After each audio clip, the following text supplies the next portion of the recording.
Good evening.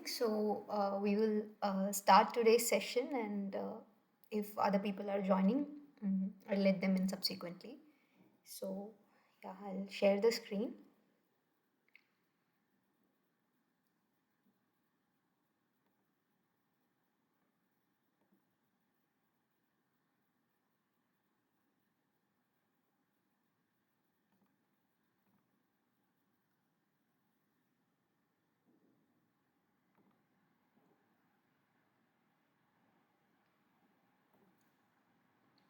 So, welcome to the problem solving session for the course Geographic Information Systems. The instructor for this course is Professor A.K. Saraf from IIT Roorkee, and I'm the teaching assistant Anshana from IIT Kanpur. So today we'll be focusing on the week 9 discussion, and like I'll be just discussing few important points that I felt needs to be discussed, and then we will also just recap the week 8 assignment solutions, and as well as few questions that I thought might be helpful, which is related to the week 9 discussion. So, yeah. So, in today's session, as I said, we'll be focusing on the week 9 topics, and it is primarily, it starts with the assessment of the DEM quality. Like, basically, we need to understand the quality of the digital elevation model that has been generated, because we know that there are so many uh, means by which, like, you have so many remote sensing data that you can use to generate any kind of digital elevation model, but at the same time we need to understand that it may not be very accurate. So we assess the quality and we take the one which is very close to the reality.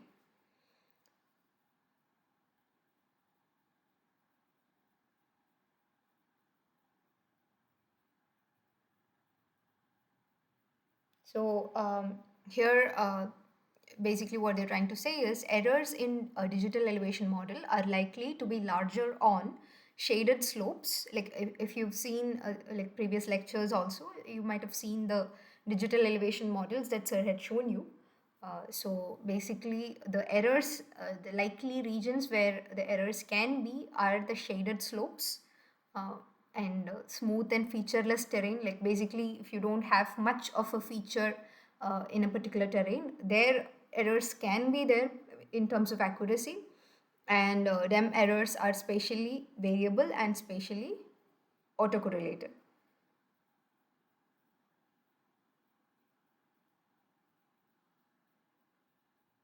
So first and foremost, whenever you have a DEM, the thing is to look for the inherent error. So first we have to assess the inherent errors, and then during processing also some problems might be there. Like from what kind of data are you preparing this digital elevation model, and then subsequently while processing also some sort of errors can come. So it's not like the model that you generate might be foolproof. It may not be, but then since you have a lot of data sets available in order to generate the DEM, so then at least we can make sure that the quality is better.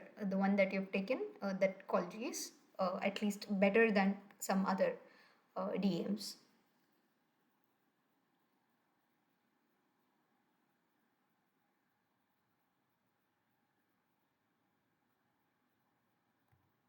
So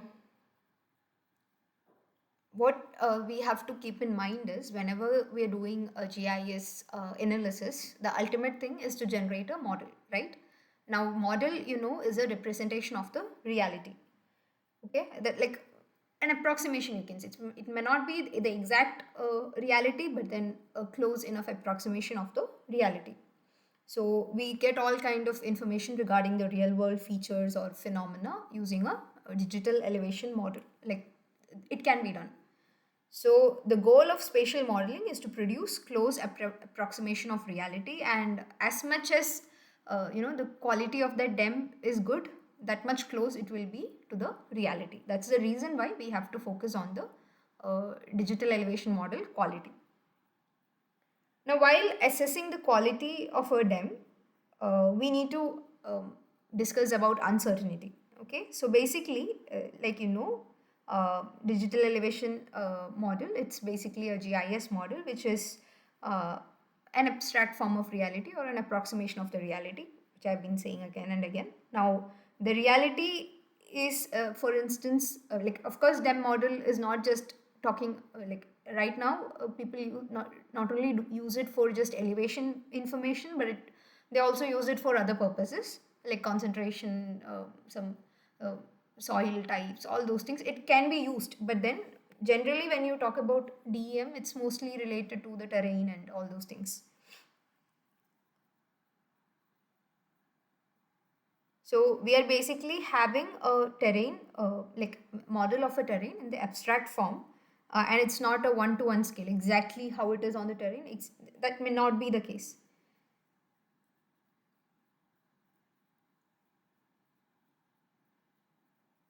So as I said, uncertainty is an important parameter that needs to be considered, and this uncertainty has two components. So, like, that is basically like probably to some extent we can control how the output model might be. And just a minute.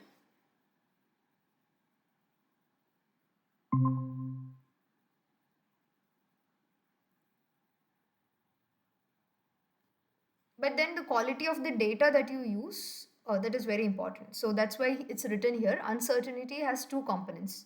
First one is uncertainty about the quality of data. The second one is uncertainty about the quality of processing applied to the data. Okay, so as I said, like whenever you're doing some GIS modeling, the first and foremost thing that you have to make sure is the quality of the data that you're using for that modeling. That is something which is in your hands. Like you can, because at present we have several sources of data, remote sensing data or whatever kind of information is there. We have several sources. Like the database is quite vast and there are a lot of information available. So the first and foremost thing, a person who is doing this modeling, GIS modeling, they need to keep in mind regarding the quality of the data. Okay, like as per your requirement, the data quality needs to be determined. And then uh, what you have to keep in mind is that errors needs to be as minimum as possible, and if it's a minimum, in that case, that digital elevation model that you generate from that data which has minimum errors or minimal errors will give you a very close enough representation of the reality. But if the degree of error is quite high, then like you can understand, like it's not at all reliable. Okay, like sir has also said an example regarding some landslide mapping, regarding something which what he was mentioning was a person was presenting regarding landslide hazard mapping, and when they asked like how accurately can you like how accurate is this model that you're presenting, or how can you properly predict, then the person said that it's a 50% chance. Now 50% is like 50% it can happen, 50% it cannot happen. So that's not a very good approximation, right? So that's the thing. Like whenever you are doing any kind of GIS modeling, we need to be certain that it's a good quality model that you're generating, and not something which is giving you so much of uncertainty.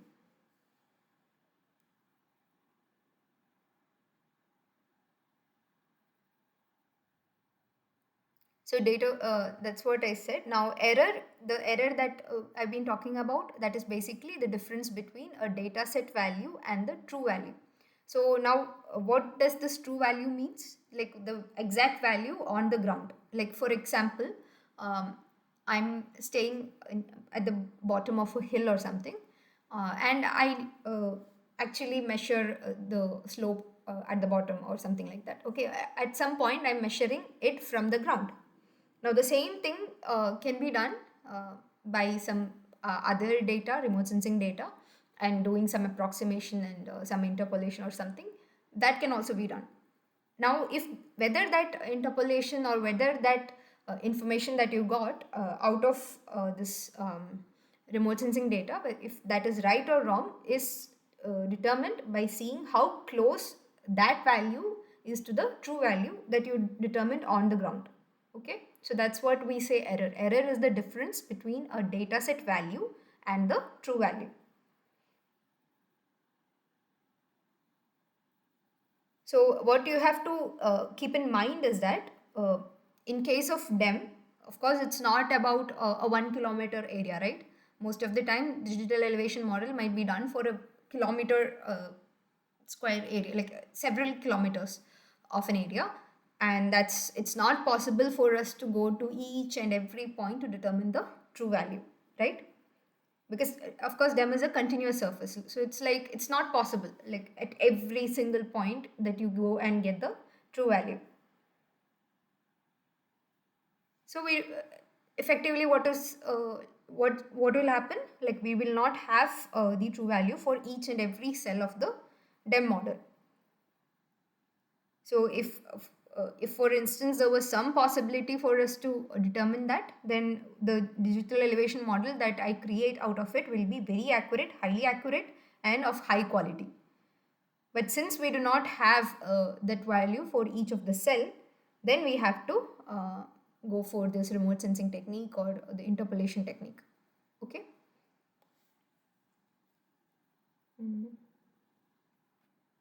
And accuracy is basically a measure that aggregates or summarizes the errors within a data set. So this I had discussed last time also regarding accuracy and precision. So accuracy is like how far it is close enough to the true value. Precision is like you have some measurements which are close to each other but may not be the true value, that kind of thing. So I had drawn this and shown in the previous session using that bullseye example. So you can just go through it once more if you need more clarification regarding that.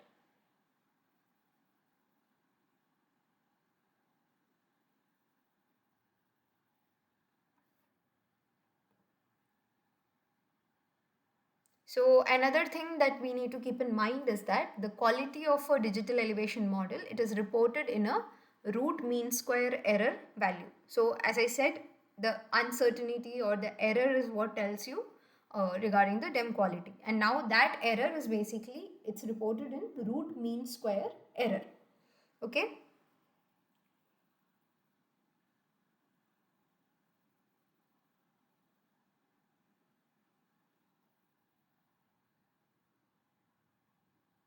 So the RMSE, that is basically the root mean square error, it is based on the difference between the DEM elevation and the elevation of test points measured by field survey or from an existing source map or other methods. Whatever other means do you have, you just compare the value, the DEM value with the other value and see how far it is deviating from that. Like you might have some test points, a field survey, ground control point, something like that.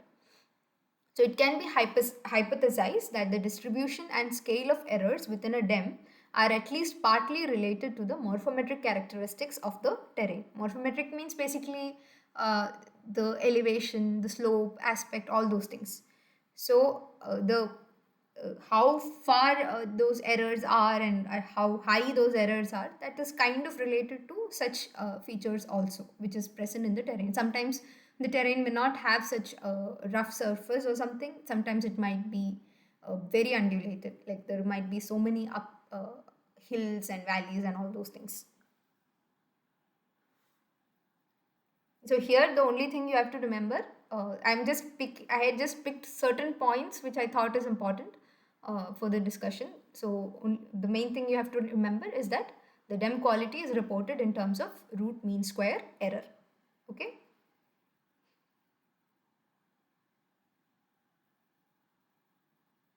So if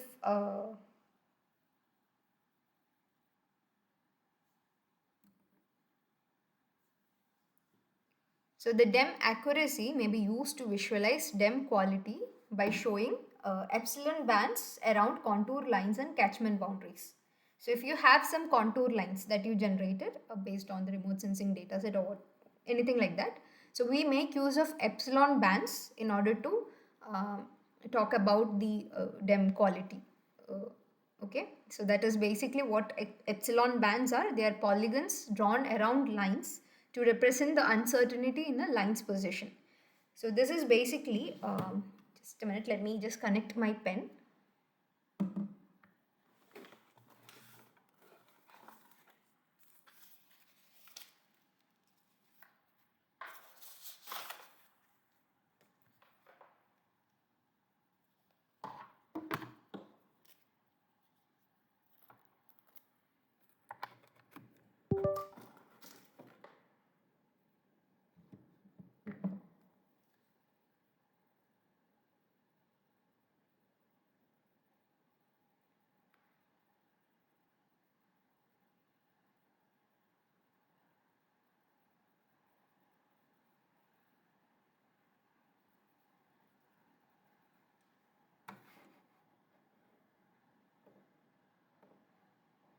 Okay, so as this image is shown here, so this dark bold black line, that is the digitized line. Okay, the line that was generated upon probably from uh, interpolation or something like that. Okay, as I said, it's not possible for us to go to each and every point, so at times we'll have to do some remote sensing technique or interpolation in order to cover an entire area.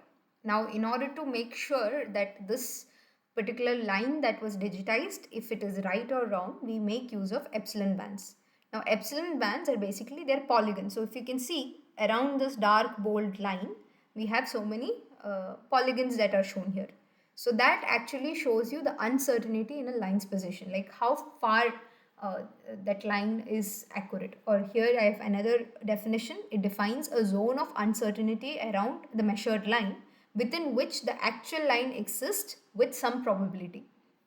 So what it actually tells you is you have the line here and you have the epsilon bands around it. So this area that the epsilon bands cover, you can at least be sure that the actual line that is there on the ground, that is somewhere within this boundary. Like it will be within that boundary, may not be the exact one that was represented.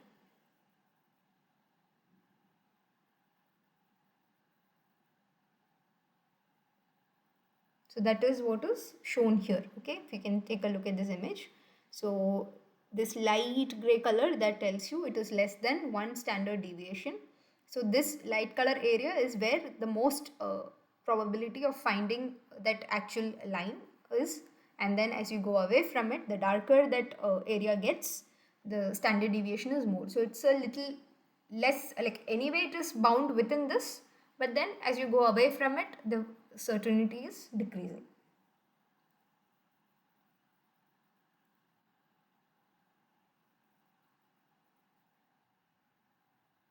So the quality of a digital elevation model, it can be assessed using ground control points or point heights.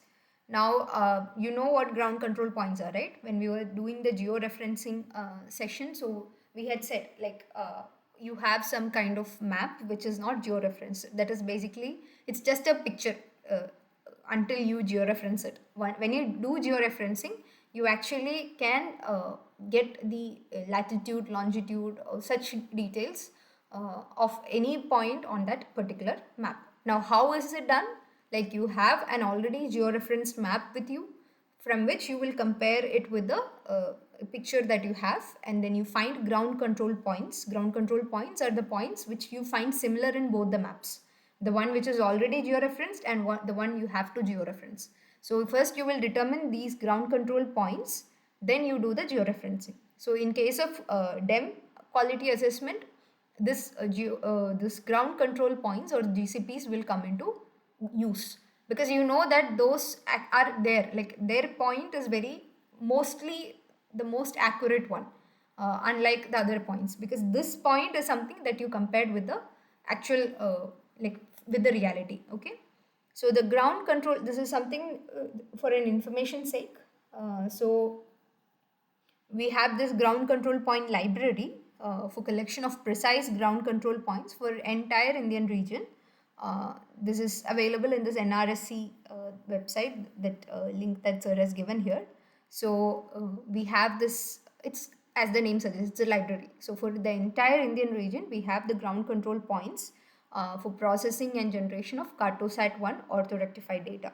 Okay, so a total of 4,000 ground control points, which comes under the WGS 84 reference frame, were collected for the country with better than 50 centimeter accuracy. So it's like, that's very good actually. 50 centimeter is like a very slight chance of error will be there. So that many points has been taken like into this library in order for assessing the dem quality that people do. Like now almost what do I say? Not just the people who work in the area of remote sensing are using this DEM model. Like it comes into use in several um, areas basically. Like whoever are dealing with modeling, they will definitely use the DEM. So for that purpose, such ground control points has been compiled and kept in the GCP library.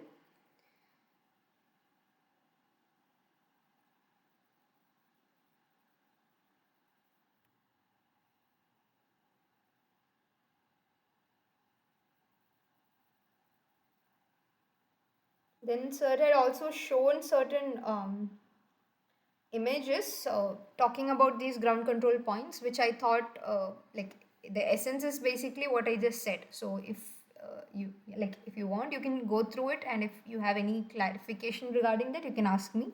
But it's basically telling you about the importance of the GCPs in order to like for the quality assessment of DEMs. He had given certain examples and like there are so many images, so I thought I don't have to repeat it again.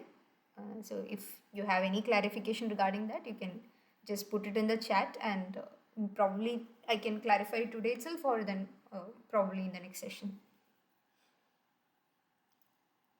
The next topic that sir discussed was the integration of digital elevation models with the satellite data. So we have this digital elevation models that are generated, and then they need to be integrated with the satellite data for further use. It's not like you just have a terrain information, that's it. Like you need to compile it with certain other things in order to make it more useful.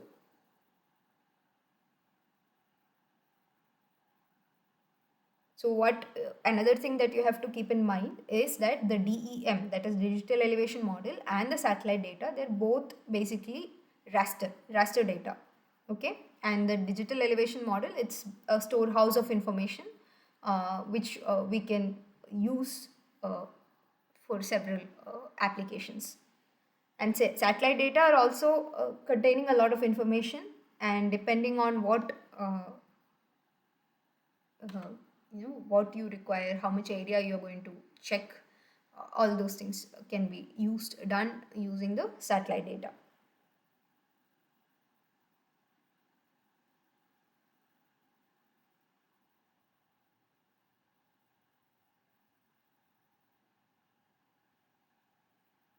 Now, the data integration, it involves combining data from different sources and provides users with a unified view of these data sets.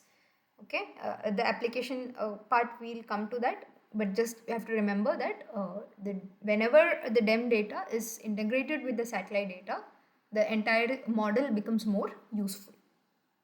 GIS provides most appropriate platform to integrate the spatial data sets. The GIS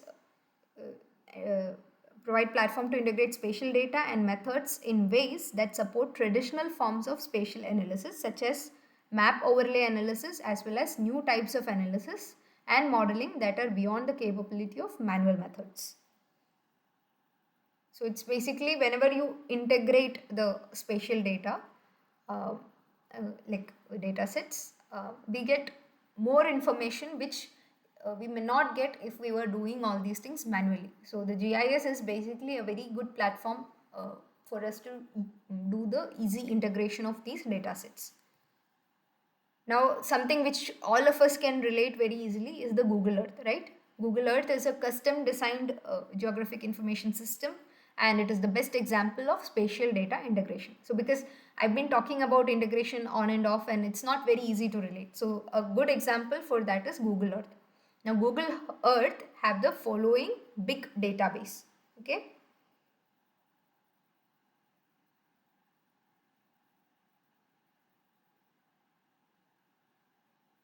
So it has this SRTM 30-meter spatial resolution data, which is gives you the digital elevation model. And on that, you also have, along with that, you have the satellite images from Landsat, Sentinel, MODIS, etc. All these are free images. Okay. So it's a platform which has integrated the digital elevation model with the satellite data for entire globe in order to study landmarks or mm, like some other information. Like for example, for my work, like I'm doing a PhD regarding which involves understanding the geomorphology of an area. So if I have an image, a Google Earth image, then I can actually shift between the terrain view or the other view. So it's basically based on my requirement. Okay, so I'm able to do that because Google Earth has integrated all these information. The digital elevation model, which tells me about the elevation or the ruggedness of the terrain, such information I'll get. And when it is combined with these satellite images, then I get a better idea like how that surface is. Because most of the time, if you remember, we had said, right, digital elevation model only accounts for that surface, ruggedness in that surface. It will not account for the buildings or the vegetation or whatever it is. Now those things I can actually see, like get it when I integrate both the DEM and the satellite images. And other data sets are also included, which is the demographic data set, the weather data set. So all those information is there on the Google Earth. That's a very good example of this integration of DM with the satellite data.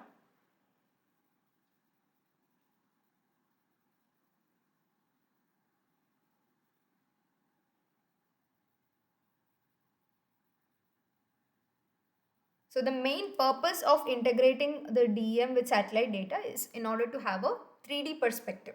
Okay, so the primary, the like why do we need to do all these things? That is to get a 3D perspective. Okay, because just a DEM will without features of the ground will not give you the full feeling of that terrain. So for that purpose, we will integrate it with the satellite data, just like what I said right now.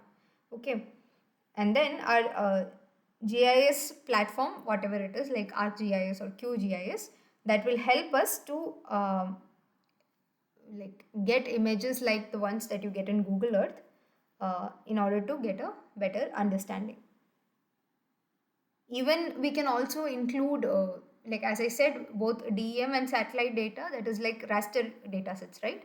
But then even you can also include the vector data, like sir has mentioned, like the locations of earthquake or something like that, or city locations or demographic data. So such things also you can include based on your requirement.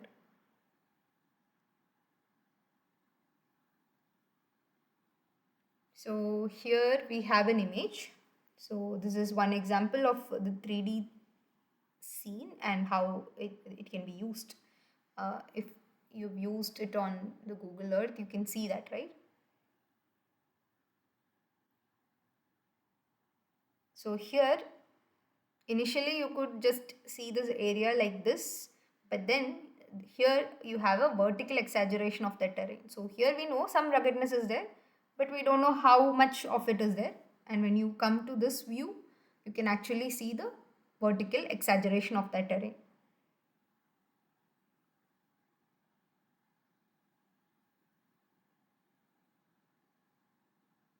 It's not just a horizontal view. Okay, that's what it's trying to show here.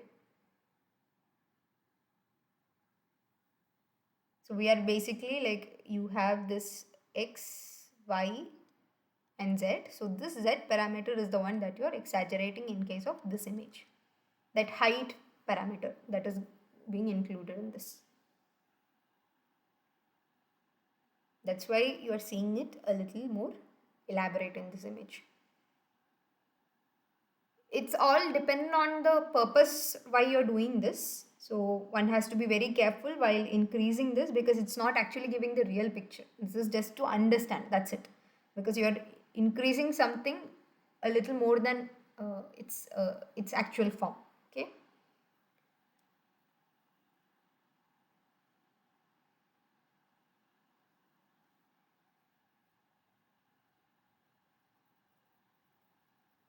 So this is basically done, like for example, as I said, if the terrain is not very undulated, it's a smooth terrain. If like that's how you're seeing it, it's not easy for you to navigate that area. So for example, you have a desert area, or like an area like the Indo-Gangetic Plains. Like that's a very, I'm not saying it's very smooth, but if you compare it with the Himalayas, it's a very smooth area. Okay. So if you're looking for this undulations or any kind of ruggedness in that topography, then we need to do this vertical exaggeration, because that undulations will not be very prominent in a um, image that does not do this exaggeration. But at the same time, if you try to do the vertical exaggeration in case of like the Himalayas, that's not going to be very useful, because that terrain is already undulated and the vertical aspect is really high. So their exaggeration is not required. So you need to know where it's done and why it's done.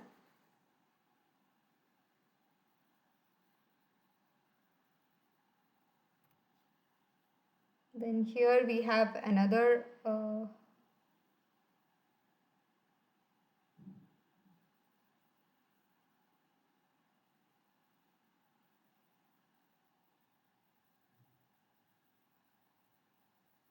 so here, this is a 3D perspective view of a quartz reef of Bundelkhand region, okay, which can be used as dam access. So here, what you're seeing, it's basically the quartz reef. So these are made of, like, if you're familiar with it, quartz is a mineral, okay, the one that is mostly found in the sand and all. So quartz is a mineral, and this region that you're seeing here, that is made up of this quartz. Okay. Now you can also see that one.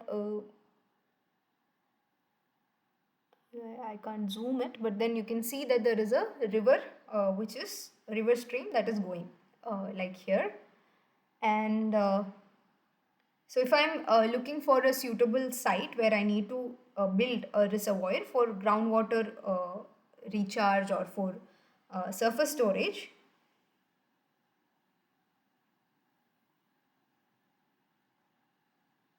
so like basically what do you do when you need a need to create a reservoir kind of thing? We actually need to create something which blocks that flow, right, of the river flow, so that you have some kind of reservoir. Now here, this reef itself can act as a natural abutment. Abutment is like a block kind of thing. So this information we are actually getting using this Google Earth image. Okay. So this is 3D perspective view of a quartz reef of Bundelkhand region, which can be used as dam access. And here it is the image which shows you the that reef which has been used as a dam access. So once it was used, you have a reservoir over here. When it was not used, you can see how it is like this. So that kind of 3D perspective can be obtained from this Google Earth images when you and here it's basically possible because you are integrating both the DEM data and the satellite data.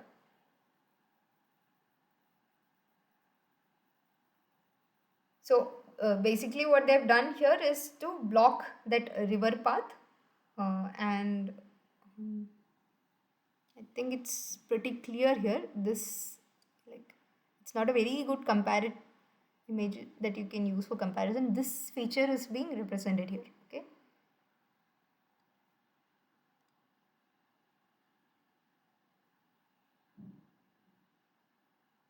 So we just continue this ridge. That's all. That's all what was done here, and that's how the reservoir was generated.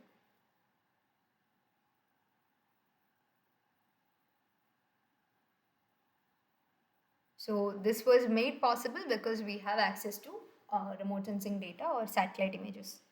Because earlier, then people might have, if all these technology or data set was not available at that time, they would have to make use of topo sheets and do all these things, which will be time consuming also, and at the same time which may not be very accurate. But now, since we have access to satellite images, we have access to the digital elevation models, such things are a little more faster and a little more accurate.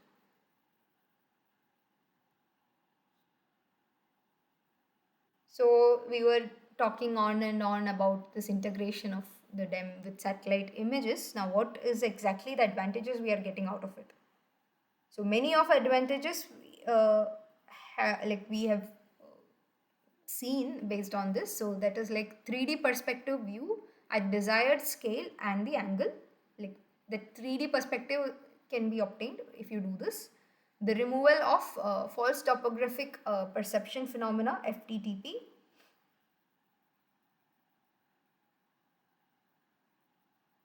The DEM plus satellite image simulations, the DEM plus satellite image animations.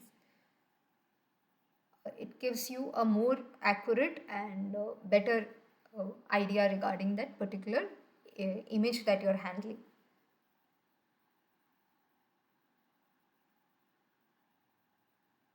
So a lot of other applications are also there which are not listed here, and but these are some of the immediate advantages that you can think of.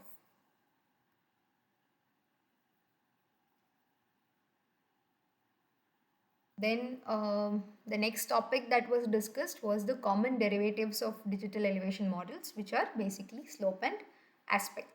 Okay.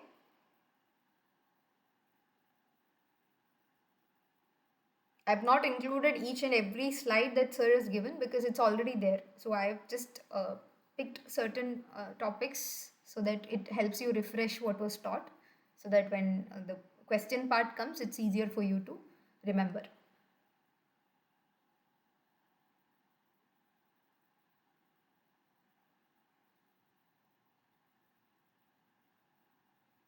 So first, in case of this derivatives of digital elevation models, we need to discuss topography. Okay. So topography is basically the surface characteristics such as the slope, relief and form of an area that is referred to as the topography. That is the surface characteristics. So you have a very rugged terrain, something like this. So the slope, at what height it is and what kind of area it is, all these things combined together, we call it as the topography of that region. The topography of a surface can be represented in a digital elevation model, which by now you already know. And in fact, this topic was slightly like touched upon in the previous sessions also. So it might seem to be a little repetitive, but since we are discussing digital elevation model, this needs to be discussed again. Okay.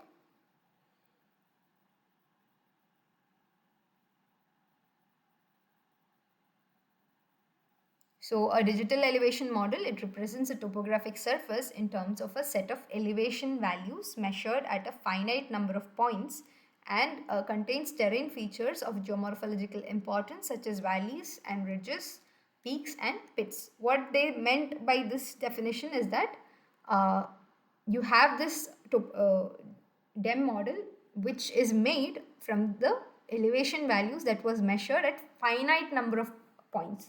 Now, finite number of points, what does that mean? That you are actually not getting the true values for all the points, but a fixed number of points. And that when you integrate, you actually get terrain features of geomorphological importance like the valleys, ridges, peaks and pits, whatever it is.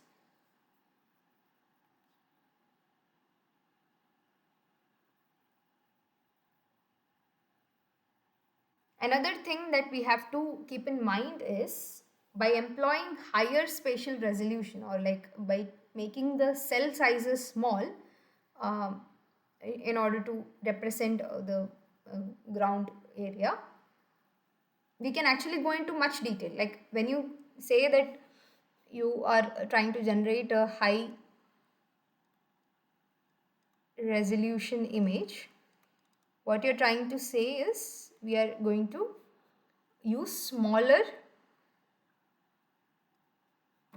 cell sizes, but that will be more. So in that sense, we will get more details. Okay. So for an area, if you need more advanced details regarding that area, we need to use smaller cell size uh, to see a high resolution image. That can be done, but if we go for higher and higher spatial resolution, and if our requirement is not about high resolution but to understand the terrain, then there might be a redundancy in especially in case of less rugged terrains, and the storage will also increase, right? If you are using smaller cell sizes, each cell is going to contain a lot of information. So if you don't actually require that much of details, then that is like unnecessarily it is going to use up the storage space. Okay, and there will be redundancy if, especially in case of less rugged terrains. So only if it is very important, like if you feel that okay, I need to see the even the slight variations in that particular region, only then we'll go for this smaller cell sizes. Otherwise, it's better to avoid it in order to save the space and in order to avoid the redundancy in the less rugged terrains.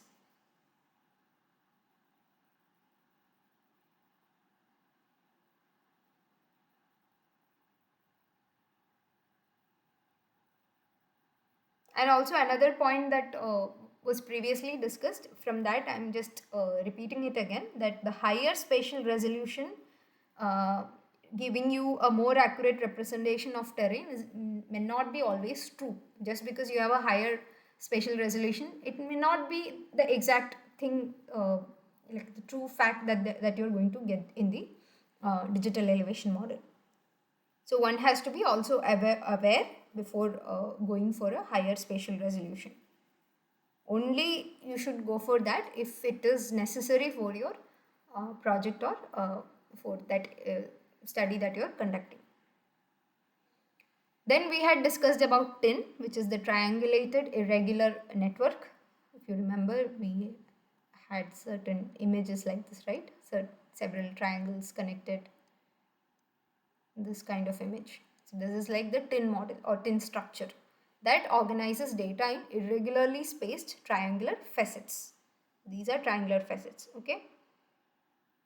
So in a one file or one tin, all triangles may be of different sizes and shapes, because if you remember the grid that you prepare, most of the time they are of the same size and shape and all those things. Mostly it will be square in shape also, although the effective image may not be square, the individual cells will be square in shape. That is how we have seen.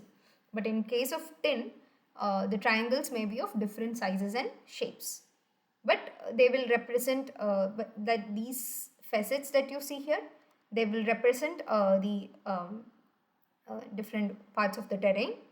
And the best advantage of this tin is that it is adaptable to relief roughness, because the other one, it's more or less like very similar kind of cells. It's going to be a little difficult to account for the actual surface roughness, okay, because it's very very uniform.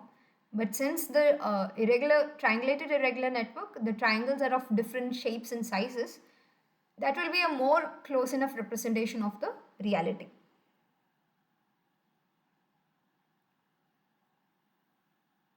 So that information about relief roughness is only possible through tin, and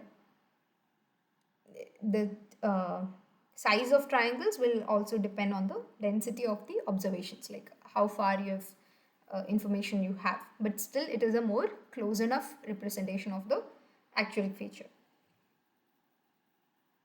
So if that observation density is high, each the observation point or data or spot heights are representing different elevation values. Like in case of hilly terrain, uh, then like they will adopt like smaller triangles, and if it's not so hilly and a very planar surface, it will be like you will be having a little more bigger triangles.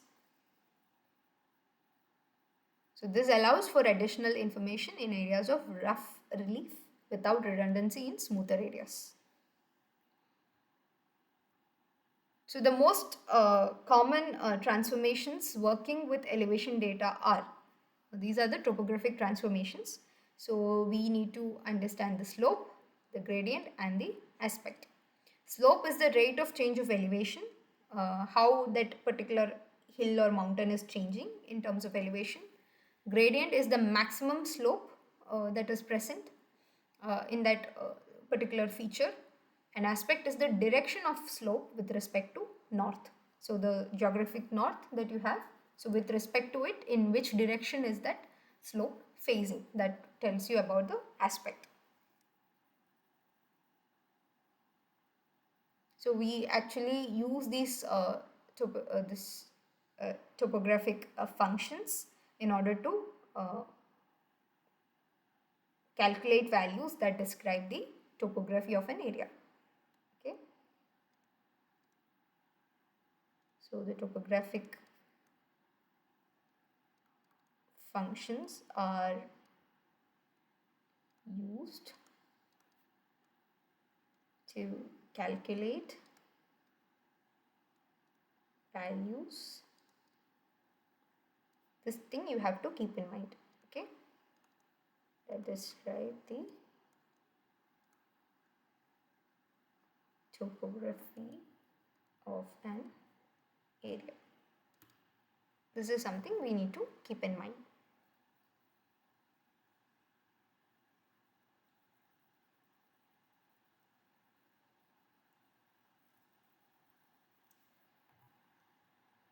So this is an example of the slope calculation. So we have a 20-meter rise over here, that is like the height that you can see here, and this is the run, like how far it is, that feature is. So this is 20-meter rise and 100-meter run. So here we are actually using the basic trigonometry equations. Okay, so here if you can see, slope is the height difference by the horizontal difference, or rise by run. Okay, so height difference is basically the elevation is 540 meter over here, and here it is 520 meter. So that difference of elevation is 20 meter. That is the what do you say, rise. Okay, height difference is the rise, and this is the run, and the horizontal difference is 100 meter, that as it is given here.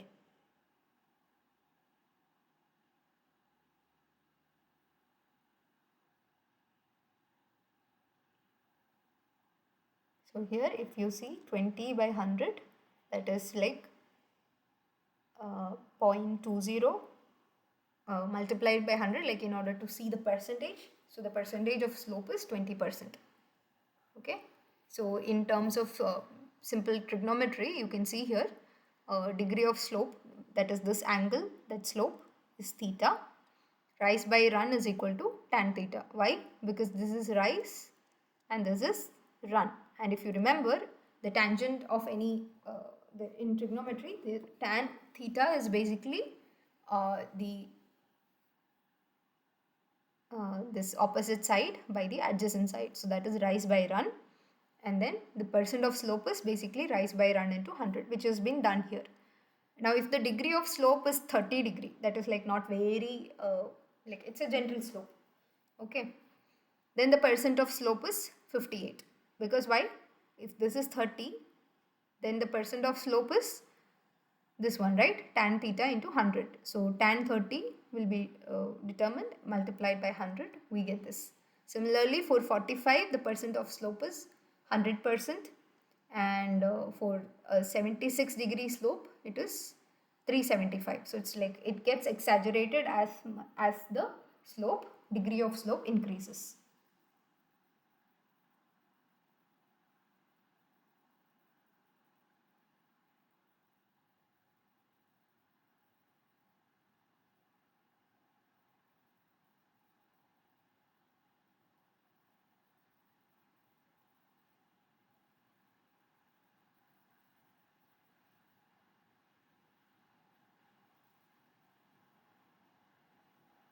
Okay, now I have some problems to be discussed, so we can do that. Or or just a minute, I'll see if I can show you some examples of the slope calculation, because that is there and it's a little more elaborate. I thought I will discuss it in the next session, because sir has continued that in the week 10 also. Just give me a minute.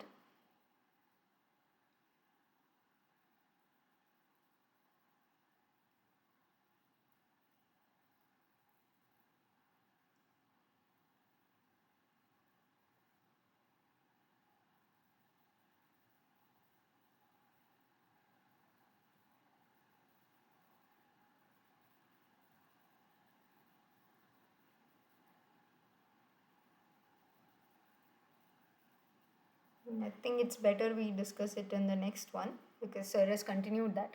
So yeah, we'll go to the problem part. So I have first included the week 8 questions, because like the solutions are already out. So those 10 questions I've definitely included. And then I've included few other questions which are related to the week 9 lectures. So the first question is, higher spatial resolution raster data set will allow uh, each of to distinguish far spaced object clearly, no changes in the visibility or interpretation, to distinguish close spaced objects clearly, and none of the above.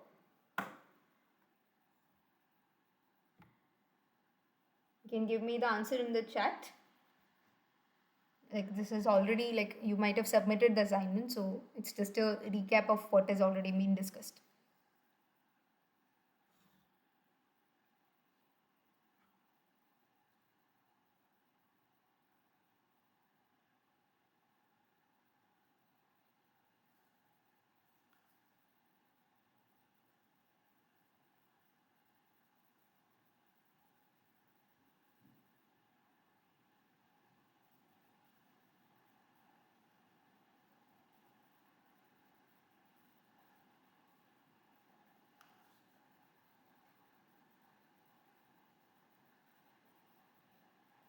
In order to understand, like, I think you already know it, but I'm just saying, like, what higher spatial resolution means.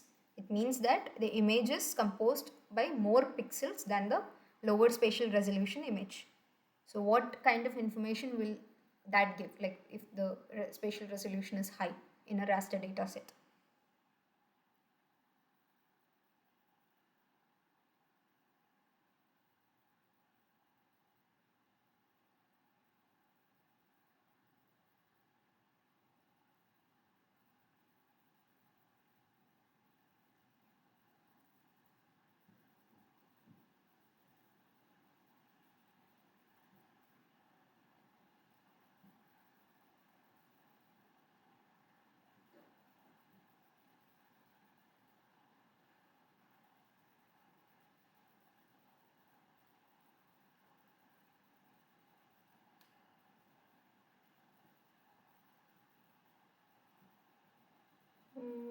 Mm, I got it from the NPTEL platform only.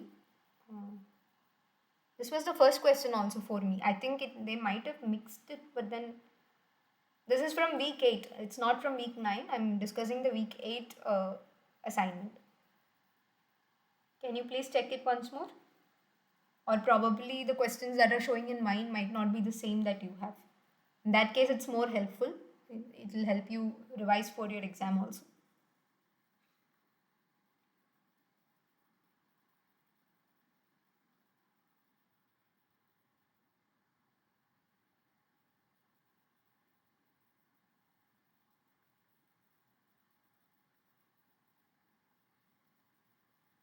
So the answer for this question is to distinguish closed space objects clearly.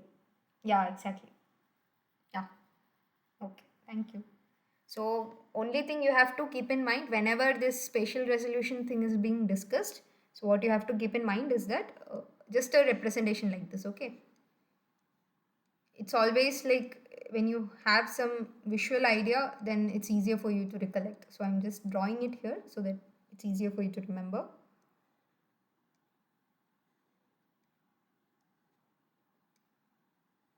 So I have an image in this manner. The same image I have like this. Okay. Okay. This just you have to understand that the same image I am representing in this format, which is A, and I am representing it in this format, which is B. So can you please tell me like which is of the higher resolution and which is of the lower resolution?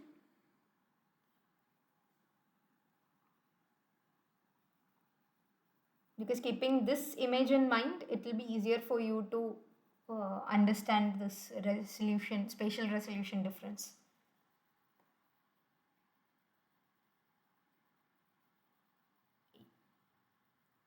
Out of A and B that I've drawn here, which is having higher spatial resolution and which is having the lower spatial resolution.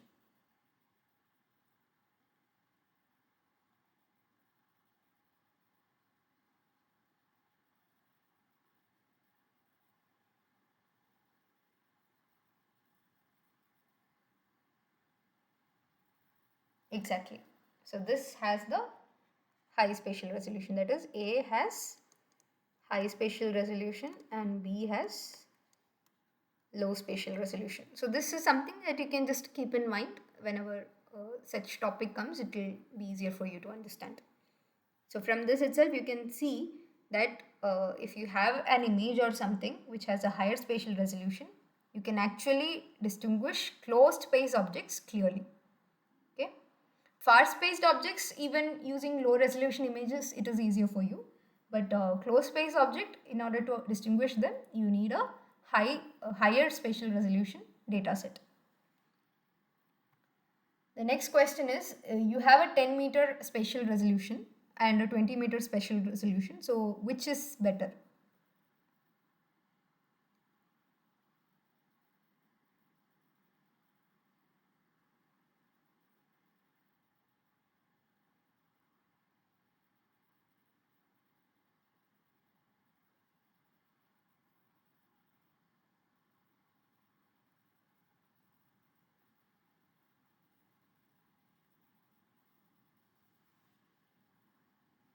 Yeah, so the 10-meter spatial resolution, it is better than the 20-meter spatial resolution. Why is that so? Because in case of 30, the cell size will be a little bigger and it will not be able to, yeah, will not be able to make much out of like regarding details of that image. It's not very proper. But in case of a 10-meter spatial resolution, the cell sizes are less. So like cell size is less, cell number is more. So that way it's a better one over the 20-meter resolution. Which is freely available dem data. I think it will answer will also come along with it. Okay. SRTM, DEM, Aster, GDM. This is just a general question. Yeah, all of them. SRTM, DEM, all these things I think you can get from the USGS Earth Explorer. Like if you want to try out, like using different satellite data or something, you can actually go and check it out. So all these things are free. Which DEMs are having spatial resolution up to 30 meter? 30-meter resolution is a more general one that it's more easily available. And if you have to go for higher resolution, at times it may not be freely available. Like you may have to request and pay for it. But 30-meter is more common. Yeah. So the answer is SRTM DEM and Aster GDM. These are 30-meter spatial resolution DEMs that is available to you.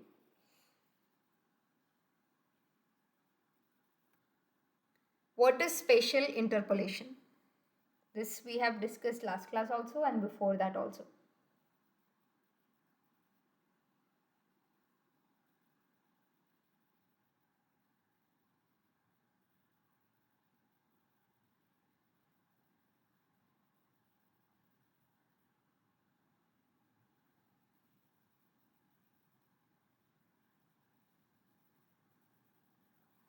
So it's the process of establishing values for areas between an existing set of discrete observations.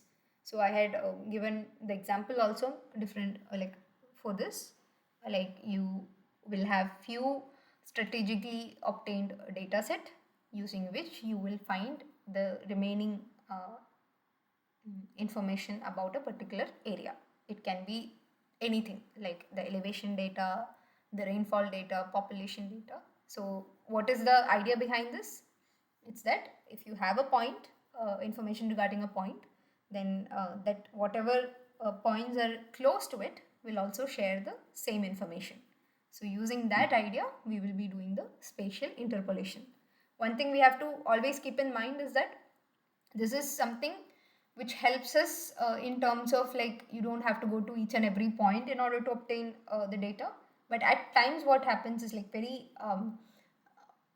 you know for example this idea that the point near another point will have like both the points will share similar information. That works most of the time, but at times it may not work also. So that's what I'm saying, like every time you get a data and when you process it, it's up to the user also how they are doing it. So if you have information that a point and the point near to it is like different, so that needs to be accounted for when you're actually obtaining the sampling sites.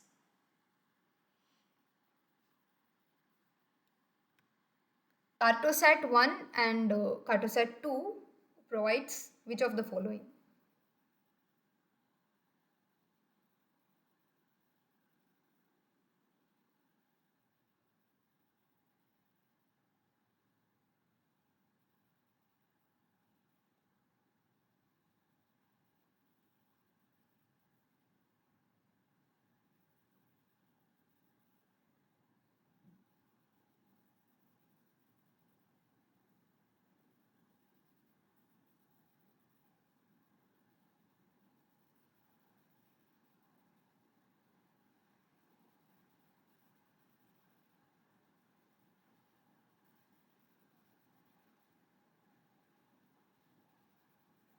Okay, so you've given the answer. Yeah, the answer is stereo pairs. Okay, so why do we do this? That is to like if you have an overhead image, like just one image from just on top, like for example, you have a terrain, something like this. Just a,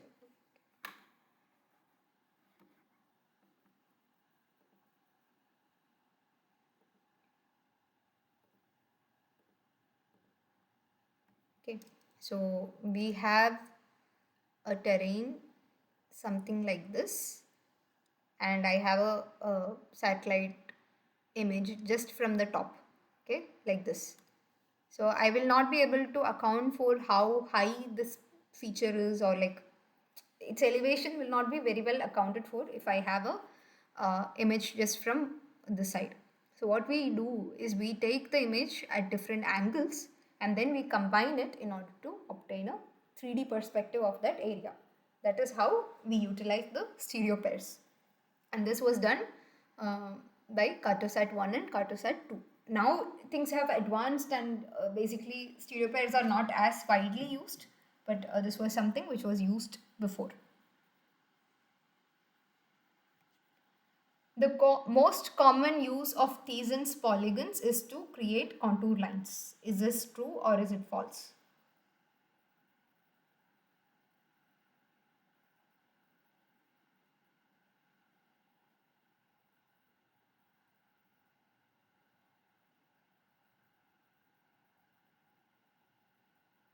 Yes, it is false. Okay, just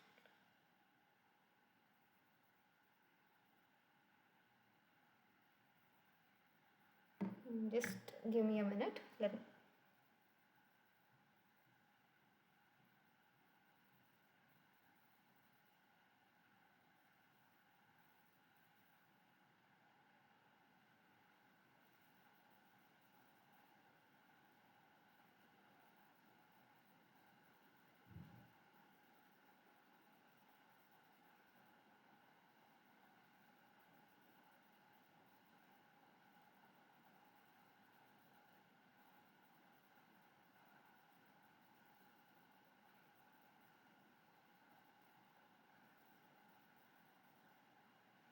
So what were Thiesen's polygon? So that is like it's basically used in GIS in order to uh, create regions around a set of points or information that is already available. So it's kind of like like it's used for interpolation basically. uh, to determine the application is involves like determining zones of weather stations, wells, or service centers. Okay, so for that purpose, we make use of Thiesen's polygon. So Thiesen's polygon is not basically used for contour lines, but for other purposes.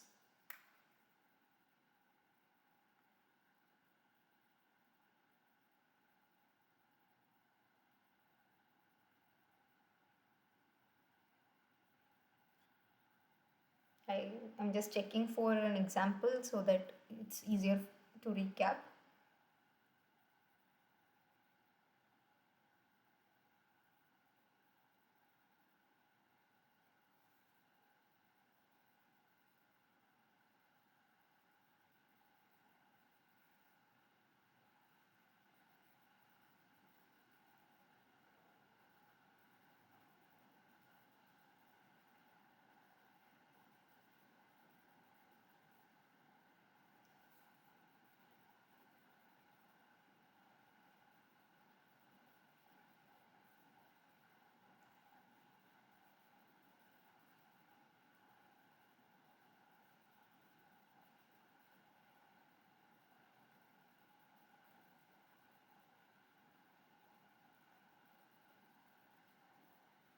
So it's basically I'm explaining with the example of rainfall distribution maps that are being generated.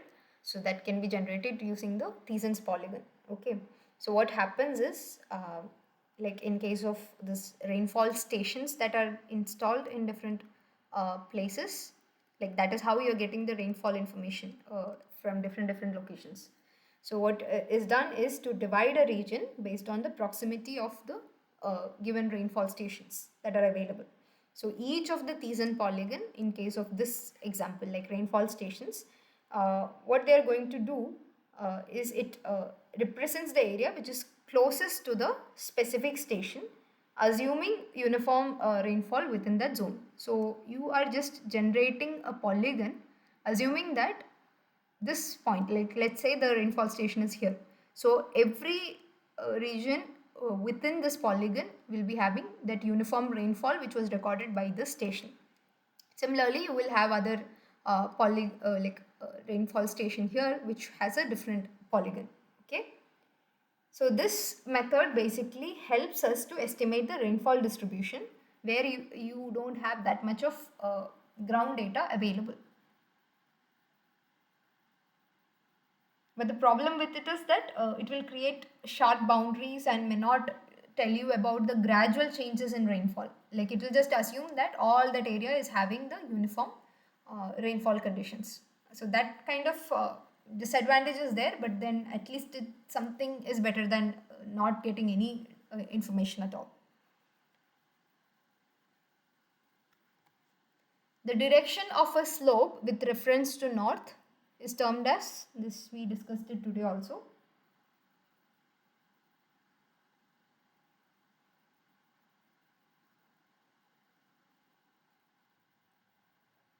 Yes, so it's known as aspect.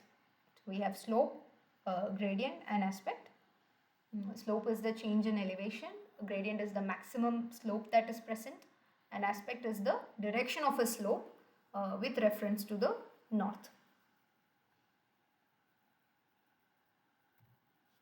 Now, dash is a statistical concept which states the likelihood or probability that a particular set of measurements are within certain range of the true value.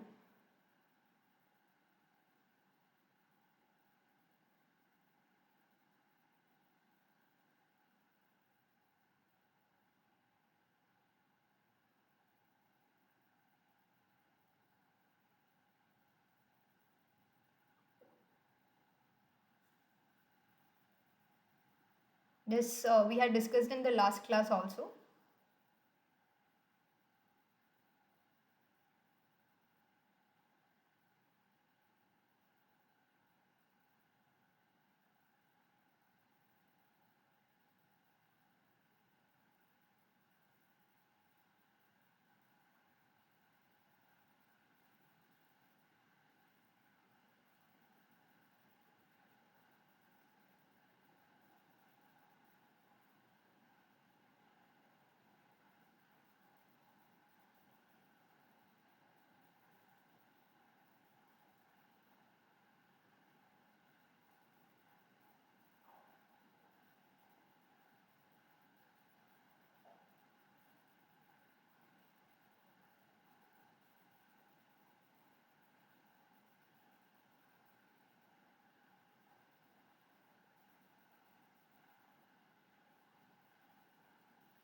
Yeah, so the answer is accuracy. So how close the values are to the true value. So for this, I'm just again reminding, like we just keep in mind the image, because this is a statistical concept, but then it has been used in several uh, field of study. So for that purpose, I had just found an image, so I thought it's better I show it here. If you can keep this in mind, I think it will be easier. So this is accuracy along this axis. That means accuracy is increasing, okay? And we have precision along this axis. So if you have an image like this, okay, in which all the points are like scattered around this center point, this is accurate, okay? This is accurate because all the points are somewhere around that true value, which is basically the center point. But this is not precise. So this is accurate but not precise. That is why I'm representing it like this, because last time I had shown you an example using that bullseye example, but then it's a little difficult to keep in mind. If you have something like this, it's more easier to remember. So this is accurate but not precise. And if you have some circle over here in which you have the values scattered all around the circle and not very close to the center, here it is more closer to the center, okay? So this case, it is neither accurate nor precise. So not accurate, not precise, okay? Then we have something which is closer to this side, so which tells you that all the points are concentrated over here. This is both accurate and precise. So along the scale also you can see high accuracy, high precision. That is where this circle is staying. And then we have another one over here which is precise but not accurate, which means you have all the data points concentrated in one area, which means it is precise, but it is not closer to the true value. So this is precise but not accurate, okay? So this is something, an image that you can keep in mind whenever this concept is being discussed.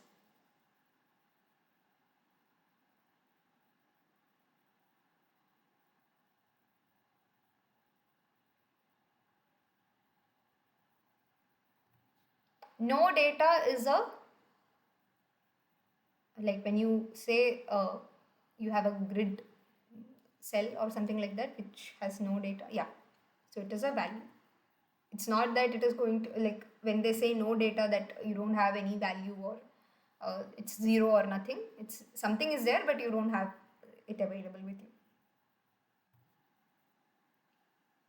okay?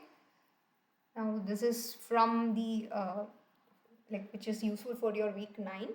So hill shading may be created using a DEM to simulate which of the following?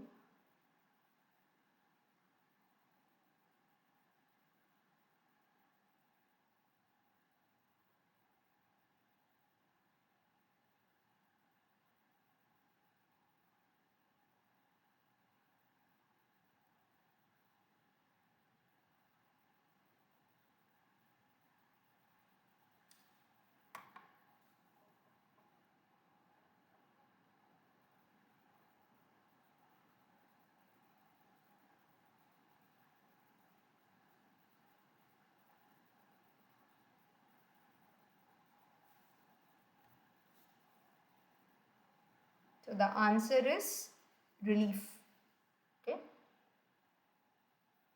So hill shading is basically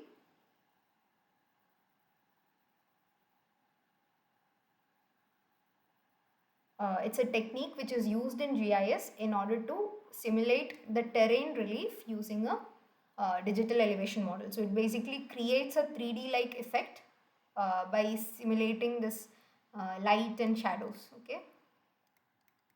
Light and shadows that interact with the landscape and thereby making us understand the elevation changes. So where you have this high and low, all those things can be determined using the light and shadows. So the steeper slopes will appear darker and flatter areas will appear lighter. So this helps in topographic visualization, the landform analysis and map interpretation, but it does not change the elevation data as such. It's just for your understanding. It's often combined with other layers for better terrain analysis.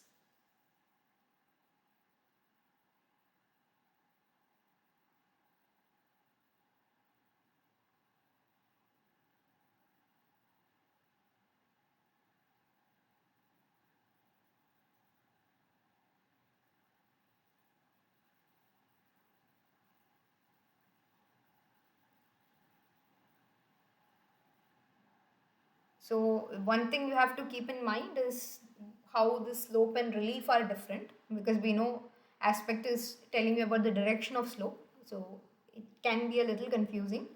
So the thing that you have to keep in mind is relief is about the overall elevation variation in a region.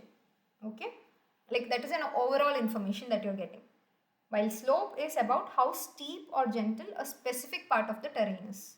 So for example, if you have a region something like this or whatever it is, so this overall region's elevation variation is being discussed by relief. And if I just specifically take this part, okay, part of this terrain, and I talk about how steep or gentle it is, then I'm talking about the slope. So it's similar, but it's not uh, the same. Like slope and relief are not the same. Relief tells you about the general idea and slope tells you about the specific one.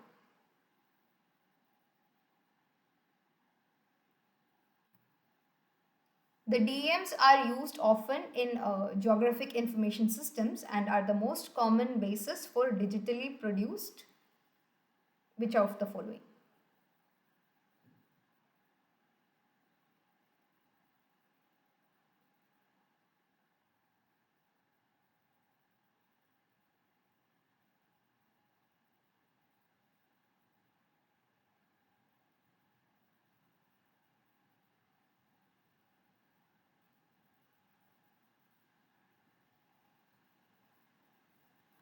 Yeah, we'll be getting the relief maps. Which is this question that you've put in the chat? I didn't understand. Like, did I miss that question or this is something that you have with you?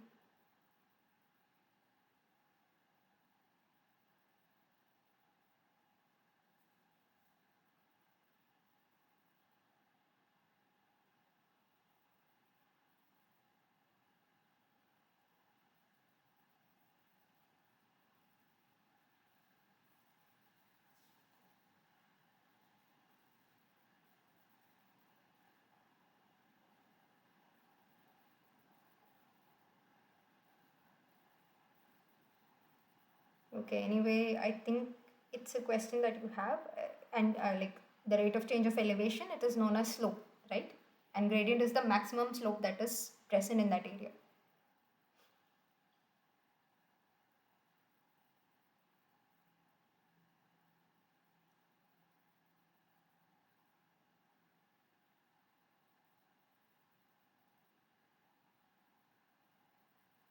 Okay, so here we have discussed that DEMS are often used in order to digitally produce the relief map. So the relief map, it basically represents the elevation and topography of an area. So that you have to keep in mind. It tells you about the elevation and topography of an area, and it shows you the hills, valleys, mountains and plains.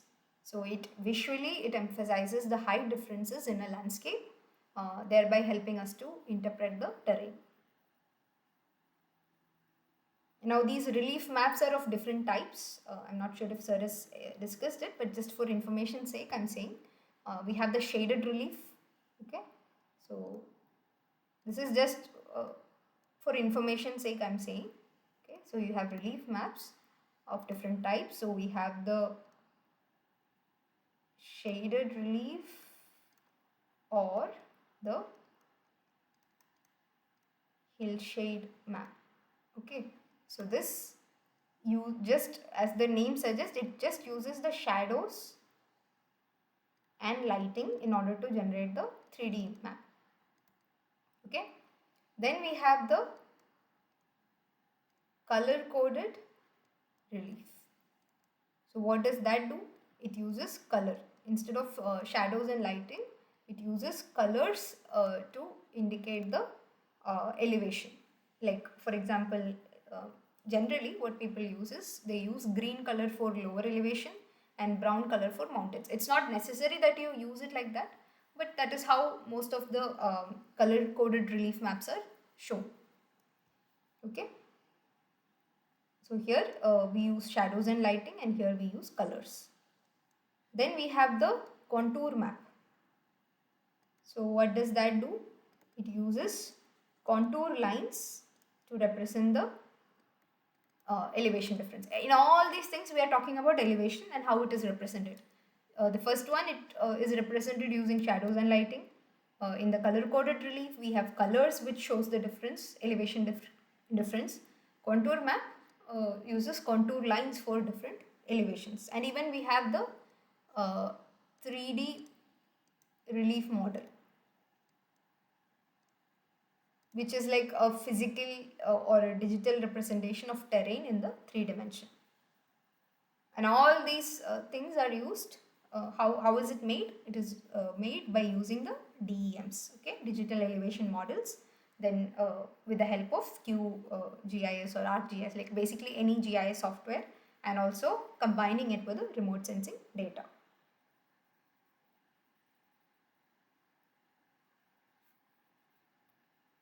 All data sets which are captured with satellites, airplanes, or other flying platforms are originally which of this? Digital terrain models, that is DTMs, DEMs, DSMs, and none of the above.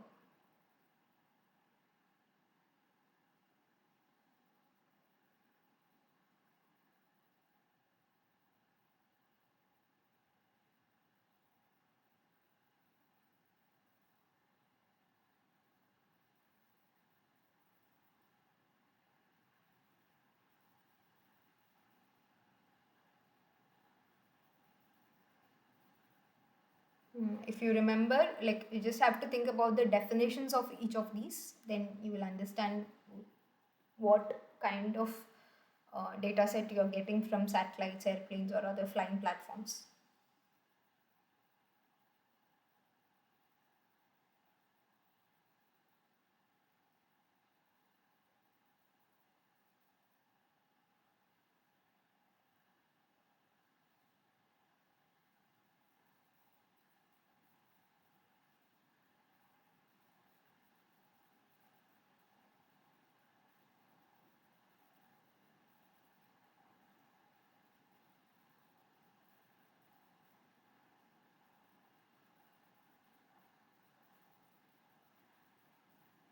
Okay, so the answer is DSMs, digital surface models.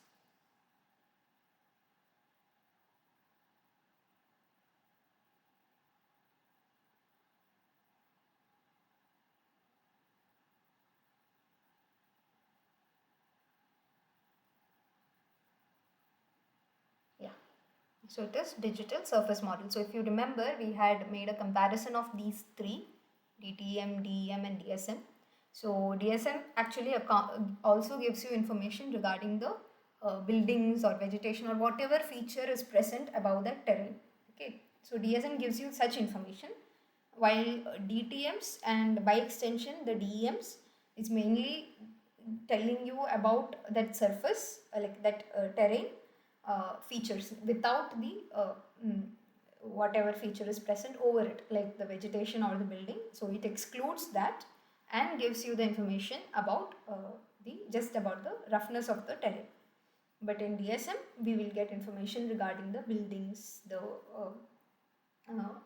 vegetation, and all those things. So DSMs, like when you get a satellite image, like if you just take a look at the Google Earth image or Google Maps, or images that are captured by airplanes or even by this drone images. So all of them account gives you an information regarding the digital surface models.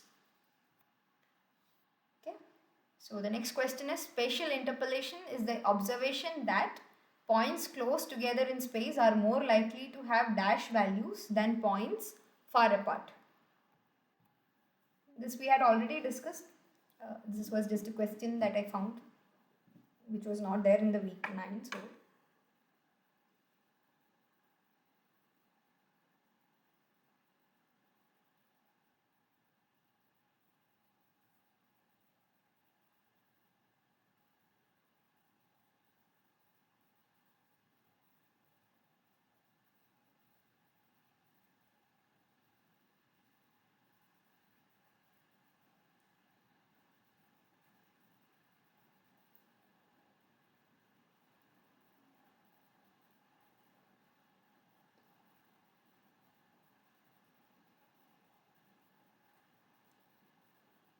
this is basically a definition of the spatial interpolation, like that we had asked in a previous question. So it's a similar one only, like a fill in the blanks. So what kind of values do the points that are close together have compared to the ones that are far apart? Is it different? Is it inverse? Is it similar? Or is it none of the above?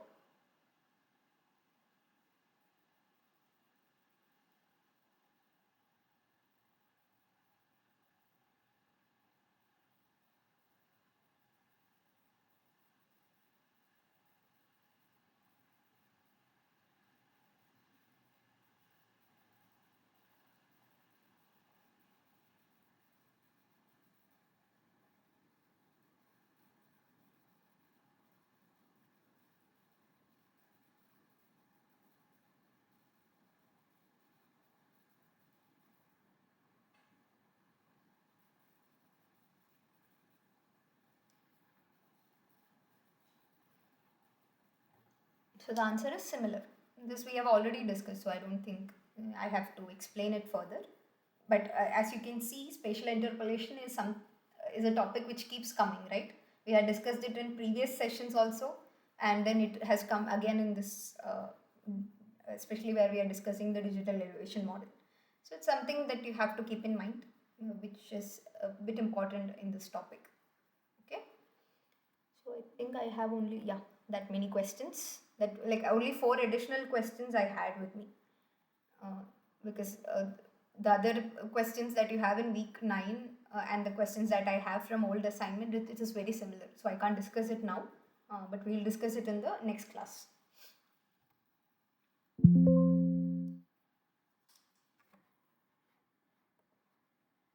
Okay, so that's all I have for today.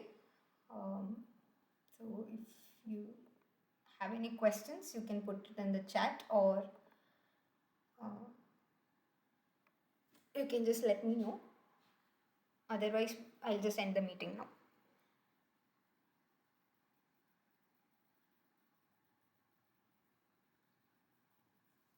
So thank you so much for listening patiently. And if you have any queries or something, you can just let me know. Okay. So yeah, I'll end the meeting. Thank you so much.